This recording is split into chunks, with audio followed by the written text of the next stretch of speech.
We're here with Dr. Ethan Russo, neurological researcher, scientist, and all over badass in the field of neuroscience and cannabis. The problem right now is there have been individual studies of various cannabinoids, specifically THC and cannabidiol, in relation to mechanisms, the pathophysiology of Alzheimer's disease. There really haven't been any large clinical studies, however, and that's what we really need now. There have been a few studies specifically of synthetic THC as Marinol, specifically to look at agitation and sleep in Alzheimer's with positive results.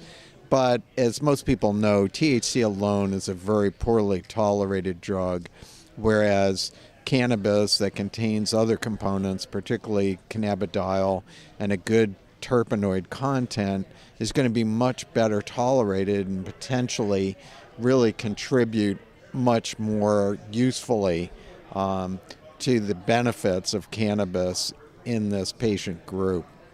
Specifically, one of the things that I'd like to be able to demonstrate is that the terpenoid called pinene has an effect actually to boost short-term memory. Drugs like pinene, which are acetylcholinesterase inhibitors, boost the amount of acetylcholine in the brain.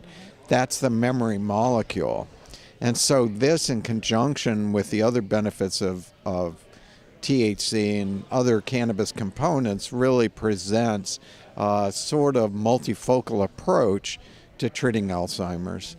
On the one hand, treating symptoms, but also we have good lab evidence that THC and CBD can interfere with the buildup of abnormal proteins in the brain. That's one of the hallmarks of the disorder. Right. It's my thinking that more studies need to be done for the treatment of the disease, but right now there are 33 states where people living in those states could go to a dispensary and get something for their symptoms. Right. Well, this is a good demonstration that this is a bottom-up movement. What I mean by that is that unfortunately physicians have been slow to get on board with cannabis, and the real movement is by patients and their families demonstrating to their doctors that, hey, if you see a benefit here as compared to last month when she wasn't on this, it's because of cannabis, because we're not doing anything differently except for that. So it's going to be a slow evolution. With that, we need progress with the laws as well, so that we can do the studies properly and that this is more generally available.